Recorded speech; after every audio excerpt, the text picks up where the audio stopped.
हम लोग respiratory system start कर रहे हैं, मतलब स्टार्ट हो चुका है। सब आपके लिए बस एक छोटा सा रिव्यू मैं बता दे रही हूँ।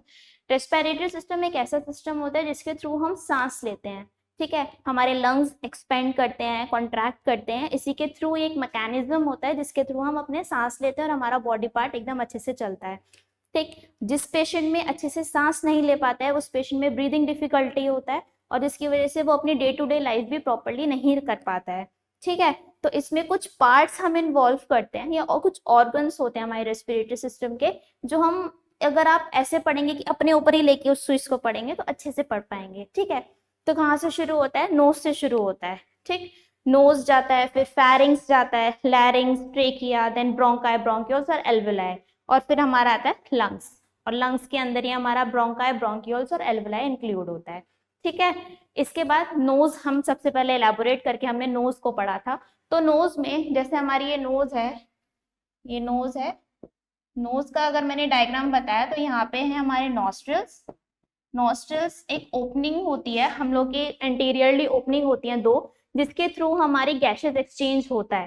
ठीक है, और ये सब में प्रेजेंट होता ही होता है, ऐसा नहीं कि किसी में है नहीं, ये होता ही होता है। ठीक है, ये होती है आगे टिप या एपेक्स। टिप या फिर एपेक्स इसको कहते हैं। ये टिप और एपेक्स जो होती है ये कार्टिलेजिनस की बनी होती है। कार्टिलेज का मतलब होता है एक मसल होती है। ठीक है, ये उसकी बनी हुई होती है जिसे कहते हैं हाइलीन कार्टिलेज। ठीक, हमारे रेस्पिरेटरी में जो कार्टिलेज प्रेजेंट होती है उसको हम कहते हैं हाइलीन कार्टिलेज। इसके बाद यहाँ पे ये आती है इसमें ब्रिज, जो हमारे ये फ्रंट में ये जो ऊपर वाला पोर्शन है इसको हम ब्रिज कहते हैं। और इसी के जस्ट लास्ट पोर्शन में यहाँ पे एक बोन प्रेजेंट होती है जिसको हम कहते हैं वोमर बोन। ठीक है, ये होती है वोमर बोन। ये था सिर्फ इतना नोज का पार्ट कि हमारे जो मेन क्वेश्चन जो पूछे जाते हैं उसमें सिर्फ ये पूछा जाता है कि हमारे टिप पे कौन सा कार्टिलेज प्रेजेंट होता है। ठीक है, और हमारे कौन सी बोन प्रेजेंट होती है जो at the base of the nose होती है। ये दो ही क्वेश्चन मेनली इसमें से पूछे जाते हैं। ठीक है, इसका अगर हम पोजीशन देखें तो ये जस्ट अबव द लिप्स होते हैं। ये तो एक नॉर्मल है कि जस्ट अबव द लिप्स होते हैं, हमारे फेस के मिड में होता है, ये एक नॉर्मल चीज है। ठीक है, अब नोज के बाद हमारे पास आते हैं, इसके बाद आता है फेरिंग्स। ठीक है, ये आता है फेरिंग्स। ये जो फेरिंग्स होता है, अब ये फेरिंग्स भी तीन में डिवाइडेड होता है। ये फेरिंग्स जो होता है ये हमारे तीन में डिवाइडेड होता है। कौन कौन सा होता है? हाँ, एक होता है नेजोफेरिंग्स। ये हमें जैसे हम लिख रहे हैं हमें उसके वर्ड से ही पता चल जाएगा कि कहाँ पे कौन सा ओरिजिनेट होता है, कहाँ पे खत्म होता है।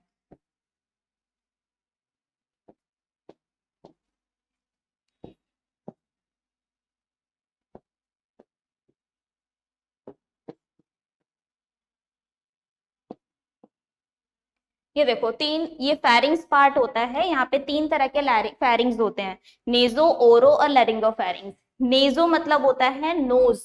ठीक है, जो नोज से ओरिजिनेट होता है और फेरिंग से जाके जुड़ जाता है, तो उसको हम कहते हैं नेजोफेरिंग्स। ओरोफेरिंग्स में ओरो का मतलब होता है माउथ। ठीक है, माउथ से शुरू होता है और फेरिंग में जाके जुड़ जाता है। ठीक है, और लैरिंगो मतलब होता है लैरिंग्स, जो लैरिंग्स और फेरिंग्स जुड़ता है उसको हम कहते हैं लैरिंगोफेरिंग्स। ठीक है, ये तीन होते हैं। इसमें हमने इसके बाद पढ़े थे इसकी ओपनिंग। इसमें जो ओपनिंग होती है इसमें 5 ओपनिंग होती हैं। ठीक है, ओरोफेरिंग्स में 2 पढ़ी थी और इसमें भी हमने 2 पढ़ी थी। यही पढ़ा था। हाँ, 5 ओपनिंग्स जो होती हैं, 5 ओपनिंग्स कैसे कैसे होती हैं कि 2 ओपनिंग तो हमारी एक्सटर्नल नोस्ट्रिल से ही जा रही है, ये तो हमें पता ही चल रहा है।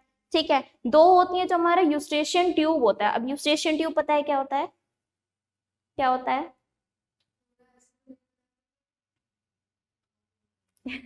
यूस्टेशियन ट्यूब होता है जो हमारे ईयर में एक ट्यूब प्रेजेंट होता है जो ड्रेन करने के काम आता है और वो ड्रेन करके फेरिंग्स में ड्रेन कर देता है।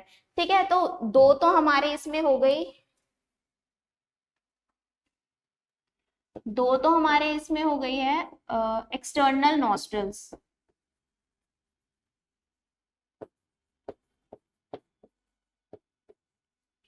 2 इसमें हो गई यूस्टेशियन ट्यूब।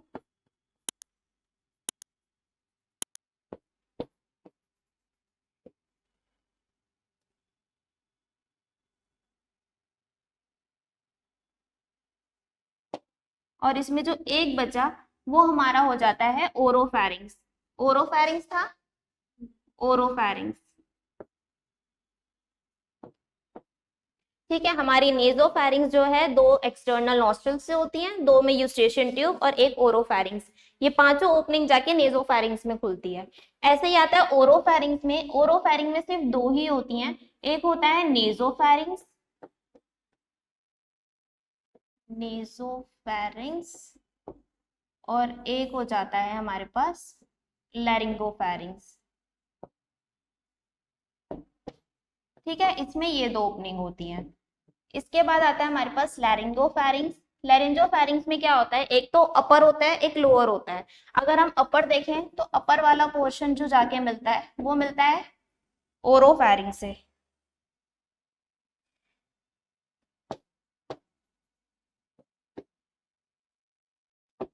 ओरोफैरिंग से। और जो लोअर वाला पोर्शन होता है इसमें, इसके अंदर हम दो पार्ट पढ़ते हैं। एक होता है एंटीरियरली।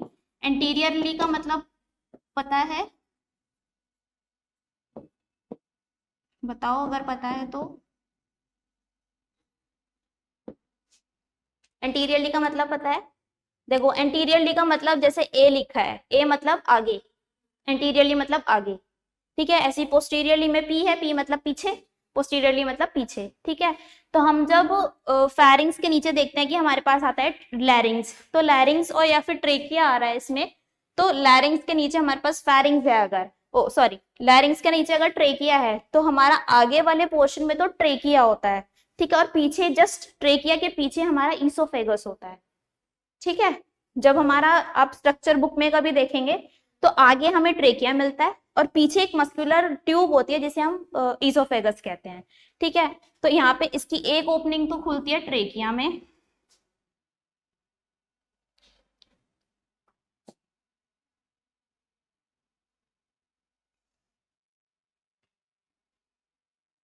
और एक खुलती है यहाँ पे लिखती हूँ ट्रेकिया,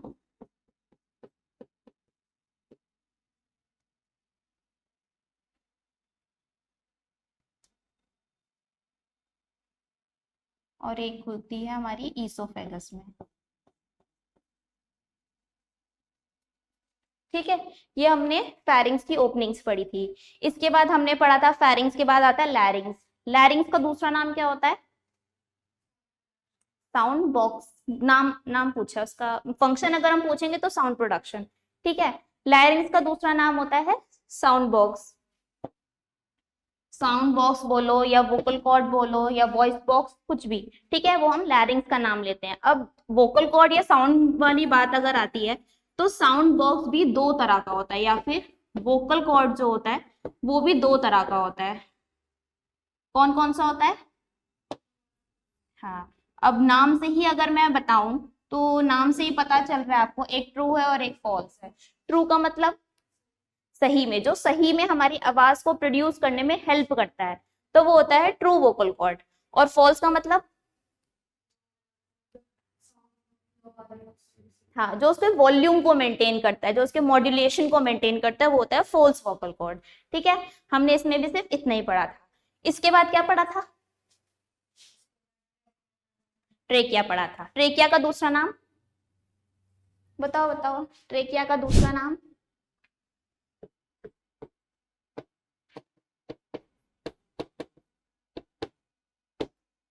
ट्रेकिया का दूसरा नाम क्या होता है? विंड पाइप, देख के बताया। Trachea is also known as windpipe. ठीक है, अब इसे विंड पाइप, जैसे ईसोफेगस होता है, ईसोफेगस का दूसरा नाम फूड पाइप। अगर वो फूड पाइप है, क्यों? क्योंकि उसमें खाना जा रहा है। और ये विंड पाइप है, क्यों? क्योंकि इसमें हवा जा रही है। ठीक है, अब मैंने कल बताया था एपिग्लॉटिस, ये क्या होता है? हाँ, और वो ग्लॉटिस कहाँ प्रेजेंट होता है? लैरिंग्स के ऊपर। लैरिंग्स जैसे एक ये ट्यूब होती है लैरिंग्स की, मान लो इसकी जो ऊपर वाली लेयर होती है ना, इसको हम कहते हैं ग्लॉटिस। और इस ग्लॉटिस के ऊपर एक कवरिंग, एक लीफ शेप कवरिंग प्रेजेंट होती है जिसको हम कहते हैं एपिग्लॉटिस। और ये एपिग्लॉटिस क्या काम करती है? ये एपिग्लॉटिस हेल्प करती है कि जब हमने खाना खाया तो वो खाना फूड पाइप में ही जाए, विंड पाइप में ना जाए, क्योंकि अगर विंड पाइप में चली जाएगी तो खाना चोक हो जाएगा, इंसान हो सकता है मर भी जाए। ठीक है, तो इसलिए जो एपिग्लॉटिस जो होती है बहुत जरूरी होती है हर इंसान के लिए, क्योंकि ये प्रिवेंट करती है हमारे फूड पाइप और विंड पाइप को डिफ्रेंशिएट करने के लिए, खाने को प्रिवेंट करती है उसमें विंड पाइप में जाने से। ठीक है, इसके बाद ट्रेकिया पे थे हम, तो ट्रेकिया में हमने और क्या पढ़ा था, बताओ बताओ। लेंथ 12.5 इसकी लेंथ होती है, 2.5 इसका डायमीटर होता है। इसका जो हमने पोजीशन पढ़ा था C6 से टी कितने पे T11 T5 तक होता है, T5 पे जाके, ये मैंने कल बताया था, T5 पे जाके डिवाइड हो जाता है। ये मान लो ट्रेकिया है, ये ऐसे करके डिवाइड हो जाता है। ठीक है, और इसके ऊपर कुछ ऐसे इनकम्प्लीट कार्टिलेजिनस रिंग या सी शेप रिंग होते हैं। आपका क्वेश्चन आएगा कि ऐसा कौन सा ऑर्गन है जिसपे सी शेप रिंग सच में प्रेजेंट होते हैं, तो वो आएगा ट्रेकिया। लेकिन अगर उसमें ये क्वेश्चन है कि कहाँ तक प्रेजेंट होते हैं, तो हम उसमें लेंगे ब्रोंकियोल्स तक प्रेजेंट होते हैं। ठीक है, ये क्वेश्चन बहुत अलग अलग आएगा लेकिन सिमिलर लगेगा, ऑप्शन भी हो सकता है सेम ही हो, लेकिन क्वेश्चन को बहुत अच्छे से पढ़ना। ठीक है, इसमें क्वेश्चन है, एग्जैक्ट जो क्वेश्चन है वो है एग्जैक्टली कहाँ पे प्रेजेंट होते हैं, या अबेंडेंट अमाउंट में कहाँ पे प्रेजेंट होते हैं। तो ये जो होता है ना, ये 16 से 20 ये रिंग्स प्रेजेंट होती हैं, जो ये भी हाइलीन कार्टिलेज की ही बनी होती है। और ये क्यों प्रेजेंट होती है, क्यों दे दिया ये भगवान ने हम लोग को कि ऐसे एक रिंग बन जाए, क्यों प्रेजेंट है कि जब हम सांस लेंगे तो अगर हमारी ट्रेकिया ऊपर नीचे होती है तो ये कोलैप्स ना हो जाए, चिपक ना जाए एक दूसरे से, क्योंकि अगर एक बार चिपक गई तो फिर खुलेगी नहीं। ठीक है, तो अगर चिपके ना है तो इसके लिए हम इसमें रिंग दे दिए हैं, वो भी सिर्फ रिंग आगे आगे है, क्यों, क्योंकि पीछे क्या है, ईसोफेगस है, ईसोफेगस में भी अगर देंगे तो उसमें इंजरी हो जाएगी। ठीक है, तो उसको नहीं दिया है, सिर्फ इसको इसको दिया है, क्योंकि ईसोफेगस को तो पेरिस्टालसिस करना ही है, उसको तो ऊपर नीचे होना ही है, क्योंकि खाना स्वेलो करना है तो। ठीक है, तो इसमें हमने सी शेप रिंग मिली है। ठीक, इसके बाद हमने यहाँ पे पढ़ा था कि ये प्राइमरी ब्रोंकाई होती हैं, फिर ब्रोंकियोल्स में चेंज होती है, टर्मिनल ब्रोंकियोल्स आती हैं, देन उसके बाद हमारा एल्वुलाई एल्वुलर सैक आता है और हमारे पास लंग्स बन जाते हैं। ठीक है, इतना था ट्रेकिया का। इसके बाद हमने पढ़ा था एल्वुलाई। एल्वुलाई एक बैग लाइक स्ट्रक्चर होता है, जो ऐसे करके होता है, ये ऐसे बैग लाइक स्ट्रक्चर होता है, इसके अंदर 4 तरह के सेल्स प्रेजेंट होते हैं। अच्छा, एल्वुलाई का मेन काम क्या होता है, मेन जो गैसेस एक्सचेंज हमारी बॉडी में होता है वो एल्वुलाई ही करता है। ठीक है, अगर क्वेश्चन आता है कि मेन फंक्शन ऑफ एल्वुलाई, सबसे सीधा गैसेस एक्सचेंज, और गैसेस एक्सचेंज भी एक प्रोसेस से होता है, उसको कहते हैं डिफ्यूजन। डिफ्यूजन, ये कल लिखवाया था डिफ्यूजन वाला, उसको नोट कर लो, फंक्शंस अगर जहाँ पे लिखे हैं ना तो वहां पे नोट कर लो।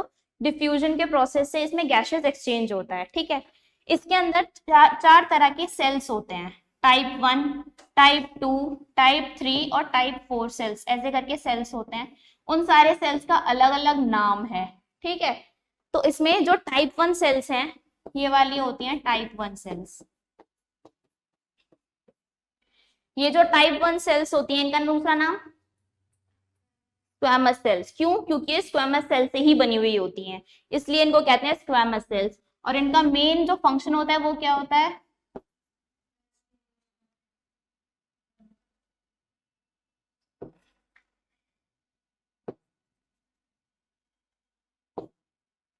स्क्वैमस सेल्स, और इनका मेन फंक्शन होता है रेस्पिरेशन। क्वेश्चन आता है कि कौन से टाइप ऑफ एल्वुलार सेल्स रेस्पिरेशन में हेल्प करते हैं, स्क्वैमस सेल्स, टाइप 1 सेल्स। ठीक है, कुछ भी नाम है ये वाला। देन इसके बाद सेकंड आता है हमारे पास टाइप 2 सेल्स। टाइप 2 सेल्स का दूसरा नाम होता है सेप्टल सेल्स। और ये सेप्टल सेल्स किसमें काम करती हैं,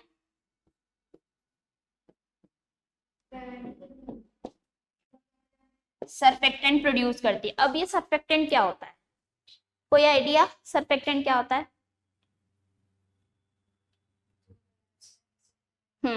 एक ऐसा सब्सटेंस हमारे एल्वुलाइज में प्रेजेंट होता है, क्योंकि अब हमारी एल्वुलाई, तुम बैलून ही ले लो, बैलून को अगर हमने फुलाया तो वो इतना बड़ा हो जाएगा, अगर छोड़ देते तो वो पिचक जाता है। ठीक, क्यों? क्योंकि उसमें सरफेक्टेंट नहीं है।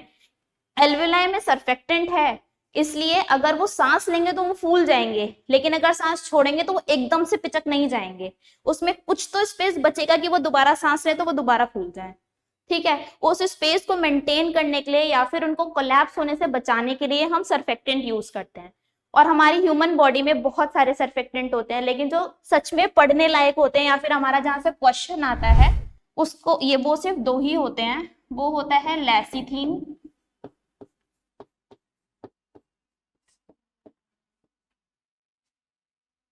और स्फिंगोमाइलिसिन। स्फिंगोमाइलिन, ठीक है। इसमें यही पूछा जाता है कि कौन से दो ऐसे सरफेक्टेंट हैं जो हमारी एल्वेलाई में प्रेजेंट होते हैं। सीधा आता है लेसिथिन और स्फिंगोमाइलिसिन। इसमें दूसरा क्वेश्चन बन, एक क्वेश्चन ये बन गया, दूसरा क्वेश्चन बनता है कि इसका रेशो क्या होता है। अब इसमें ये चीज बहुत अच्छे से याद रखना या ध्यान देना क्वेश्चन करते टाइम, कि अगर हमें एलएस रेशो पूछा है, मतलब लेसिथिन या स्फिंगोमाइलिसिन रेशो पूछा है, तो हम करेंगे 2:1। ठीक है, और अगर इसी में पूछ लिया कि एसएल रेशो बताओ, तो क्या होगा? 1:2। ठीक है, लेकिन ये चीज बहुत कॉन्सेंट्रेटेड क्वेश्चन में पढ़ना, क्योंकि कभी कभी वो लोग उल्टा दे देते हैं, और एम्स वाले तो अक्सर देते हैं कि वो उल्टा पूछेंगे क्योंकि बच्चा कंफ्यूज हो जाएगा। ठीक है, तो ये चीज ध्यान रखना है इसके अंदर। इसके बाद कुछ पढ़ा था टाइप, मतलब सेल्स के बाद कुछ नहीं पढ़ा था ना। ठीक है, इसके बाद आता है टाइप 3 सेल्स। ये लिख लिया?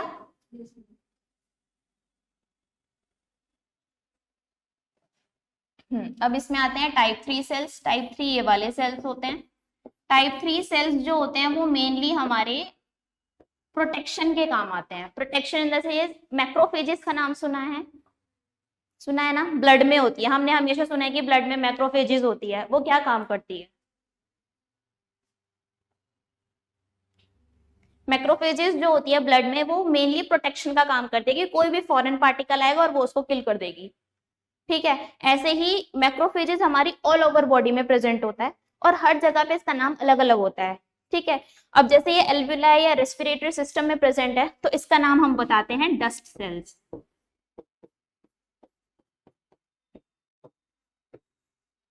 ठीक है, इसको कहते हैं डस्ट सेल्स। अगर गलती से कोई भी फॉरेन पार्टिकल हमारे एल्विलाई में चला गया, तो ये सेल्स उसको कैप्चर करके मार देती है। ठीक है, जिससे कि हमारे एल्विलाई में इन्फेक्शन ना हो। ठीक, ये काम करती है, प्रोटेक्शन का काम करती है। लास्ट हमारे पास आता है टाइप 4। टाइप 4, अच्छा चलो ठीक है, रेस्पिरेशन हो गया, हमने वो बना दिया, सरफेक्टेंट बता दिया, प्रोटेक्शन करा लिया। अब एक काम तो रह ही गया। क्या रह गया? ऐसी भी तो सेल होनी चाहिए जो उसको फुलाए या उसको कॉन्ट्रैक्ट करे। वो सेल भी तो हो, तो वो सेल ये होती है। ठीक है, जो उसके कॉन्ट्रैक्शंस को और उसके डायलेशंस को मेंटेन करके रखती है, जो उसमें इलास्टिसिटी मेंटेन रखती है, जो उसमें इलास्टिसिटी मेंटेन रखती है, वो होता है टाइप 4 सेल्स। ठीक है, 4 सेल्स हमने पढ़ लिए, टाइप 1, 2, 3 और 4। ठीक, क्लियर हो गया? कोई डाउट? ठीक है ना। अब इसके बाद कुछ नहीं पढ़ा था ना। ठीक है, एल्विलाई हमारा यहाँ पे खत्म हो गया था। इसके फंक्शंस पता चल गया कि मेन फंक्शन इसका जो होता है वो ब्रीदिंग के लिए होता है, गैसेस एक्सचेंज के लिए होता है, जो डिफ्यूजन एक प्रोसेस से होता है। ठीक है, आज का हमारा नया चैप्टर टॉपिक है लंग्स।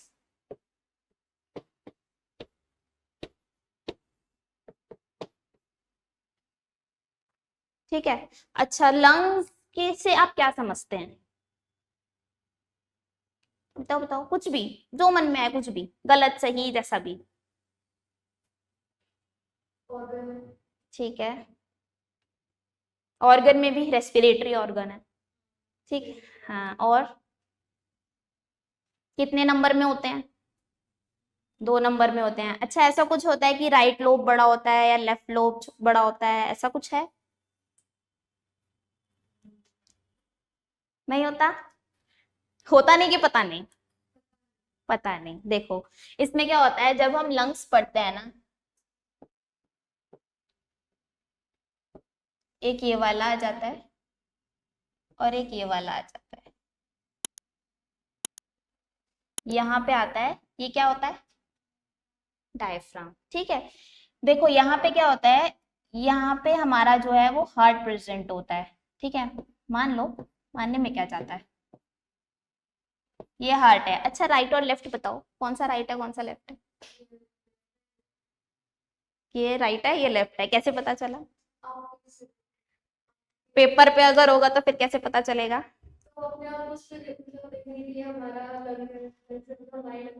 इतना इमेजिनेशन करने में तो 2 मिनट चला जाएगा फिर।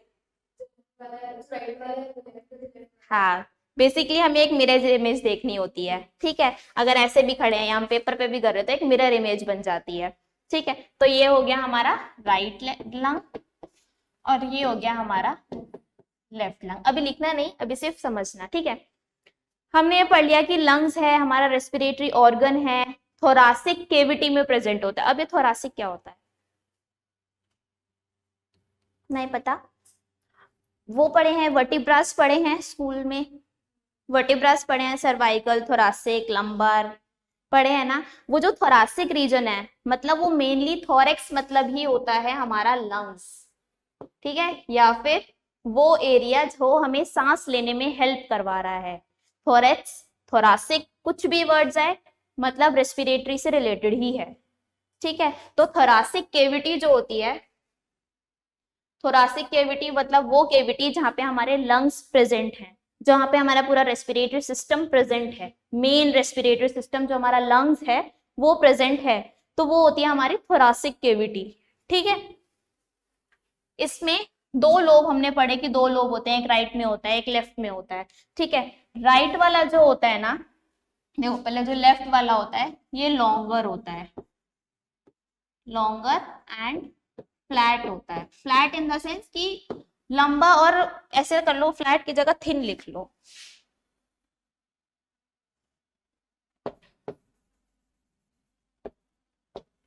अच्छा, अब ये लंबा और थिन क्यों होता है? इसकी भी कोई रीजन होगा लंबा और थिन होने की वजह से। क्या रीजन है?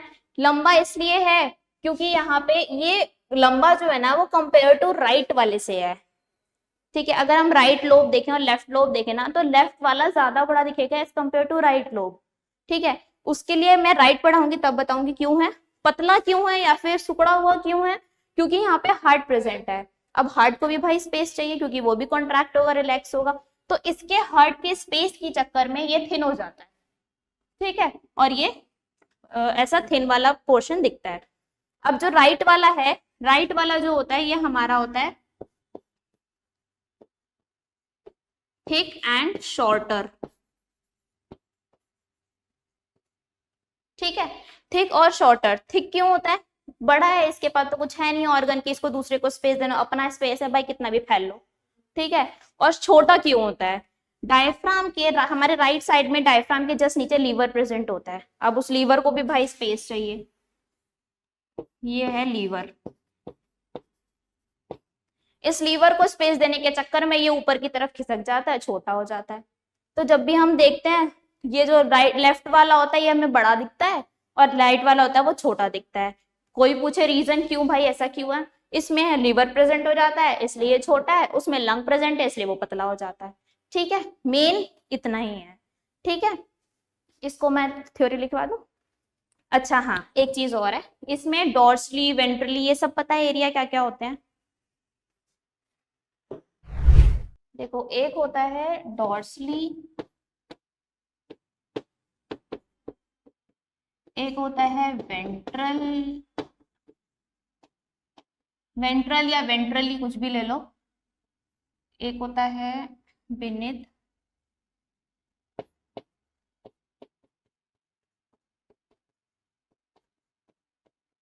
ठीक है, मान लो ये सब है, और एक होता है लेटरली। ये कुछ एनाटॉमिकल पोजीशंस होती हैं। एनाटॉमिकल पोजीशन मतलब जितना भी हम पढ़ रहे हैं ये सब एनाटॉमी है। फिजियोलॉजी मतलब होता है कि जो वो काम कर रहा है, जो प्रोसेस है या मैकेनिज्म है वो हम फिजियोलॉजी में पढ़ते हैं, जो भी स्ट्रक्चर के बारे में पढ़ते हैं वो हम एनाटॉमी में पढ़ते हैं। ठीक है, ये एनाटॉमिकल कुछ पोजीशंस होती हैं, इन पोजीशन के बेसिस पे हम ये पता करते हैं कि हमारा एग्जैक्टली लोकेशन क्या है किसी चीज का। ठीक, तो इसमें डॉर्सली में आ रहा है डी। ठीक है, ये दोनों एक दूसरे के अपोजिट होते हैं एक तरह से। ठीक है, डॉर्सली में आ रहा है डी, डी मतलब डाउन, ठीक है, डाउन हो गया या फिर पीछे हो गया। अगर हम कोई चीज लेटाया हुआ है तो डाउन, ठीक है, क्योंकि अगर कोई भी हम पेशेंट भी देखते हैं तो वो लेटा ही हुआ होता है, तो उसके अकॉर्डिंग हम लिखते हैं डी से मतलब डाउन। अब ये डाउन है और ये इसका अपोजिट है तो ऊपर, वी वेंट्रली मतलब अप हो गया, ऊपर हो गया। तो जब हमारा लंग्स की हम पोजीशन बताते हैं तो हमारे लंग्स के पीछे क्या है, कुछ भी सोचो, अपने खुद को लेके सोचो कि मेरे लंग्स है, मेरे लंग्स के पीछे क्या होगा। रिप्लेस तो आ गया, मैं पीछे पूछ रही हूँ। हाँ पीछे बता, स्पाइनल कॉर्ड है या वर्टिब्रल कॉलम।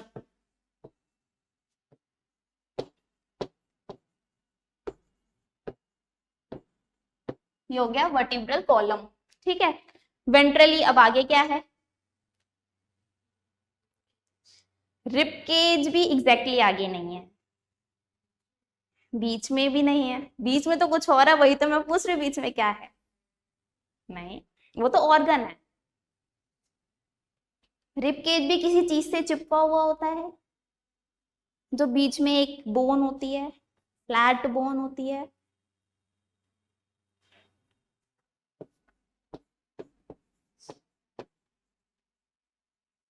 याद आया कुछ, ऐसे कोई बोन होती है यहाँ पे, फिर ऐसे ऐसे करके उसमें से रिब्स निकलती हैं जो पीछे वर्टिब्रल कॉलम में जाके अटैच हो जाती हैं, है ना।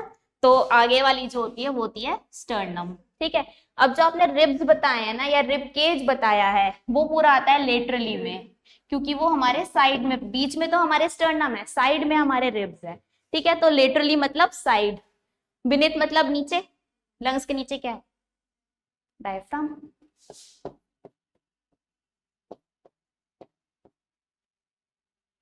ठीक है। ये एग्जैक्टली हमारी पोजीशन हो जाती है कि कहाँ कहाँ हमारा लंग, कैसे कैसे हम पता कर लेंगे कि लंग कहाँ प्रेजेंट है, ठीक है। अब इसकी थ्योरी लिख लो, वो पूरा नोट करवाऊंगी अब थ्योरी में ही। हाँ ठीक है, लिखो लंग्स,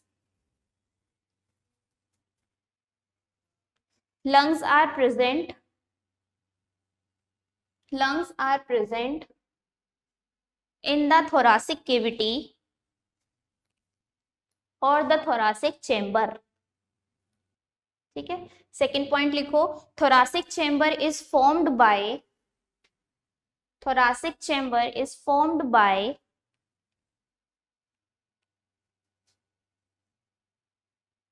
ये सारे पॉइंट्स लिख लो नीचे, हो गया।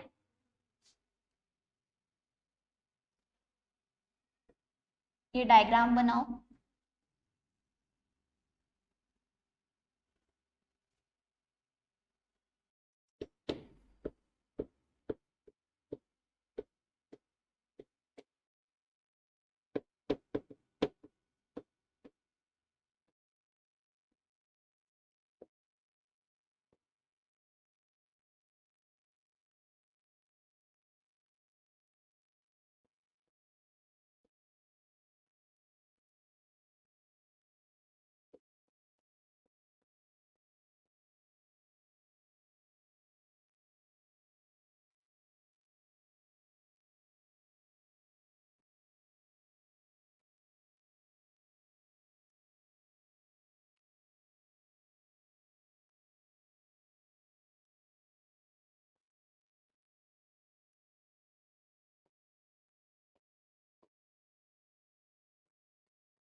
बन गया।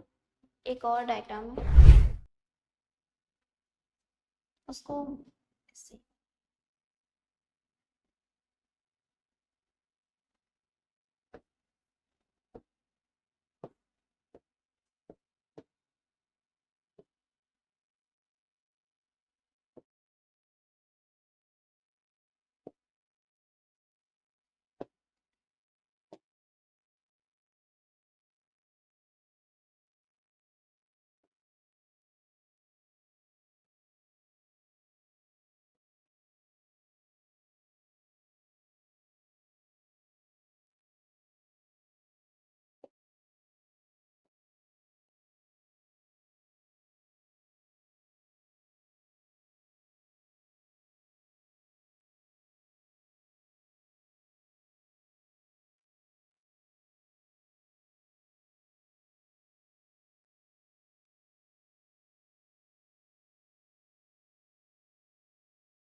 इसमें लिखो नीचे, diaphragm is a dome shaped structure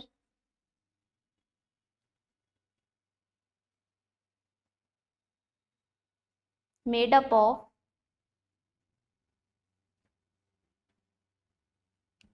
muscles. Second point, it helps in separation between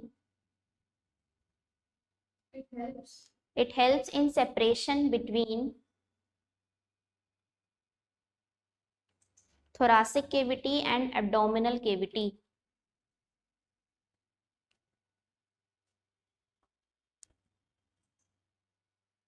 thoracic तो पता चल गया, कौन सी केविटी होती है? थोरासिक केविटी कौन सी केविटी होती है? प्रेजेंट होता है। और एब्डोमिनल केविटी कौन सी होगी? एब्डोमेन का नहीं पता है, कौन सी, उसमें क्या आता है? थोरासिक के नीचे क्या आता है? पेट है, लंग्स के नीचे पेट है, एब्डोमिनल है, तो वही है। एब्डोमेन केविटी में हमारा पेट है, लिवर है, ये सब चीजें जो प्रेजेंट होती हैं वो एब्डोमिनल केविटी में प्रेजेंट होती है, ठीक है। और ये डायफ्राम थोरासिक केविटी और एब्डोमिनल केविटी के बीच में प्रेजेंट होता है, जो इन दोनों को डिवाइड करता है, ठीक है। इसमें दूसरा एक हेडिंग डालो, मेम्ब्रेन्स ऑफ लंग्स।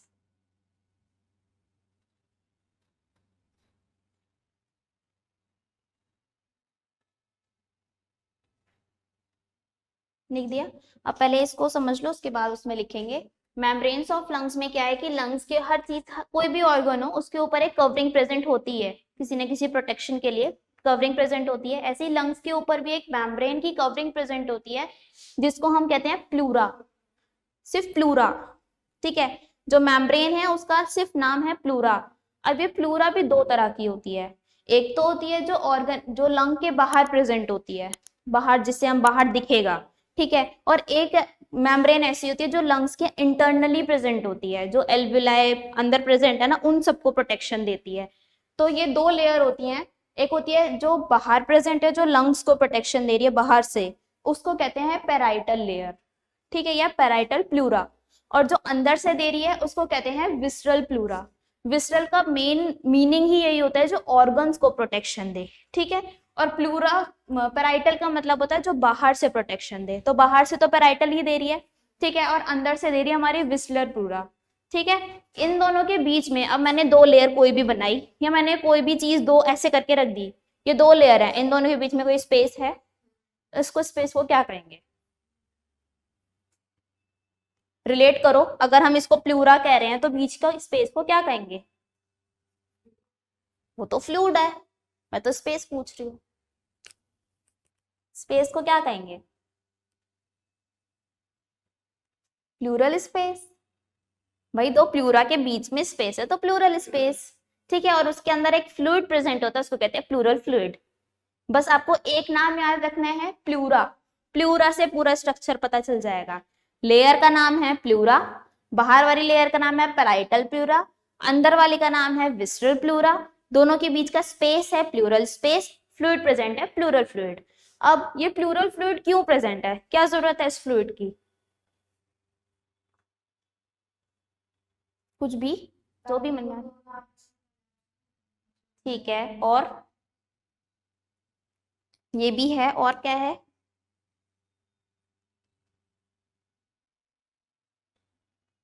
किसी भी चीज के बीच में हम स्पेस क्यों देते हैं?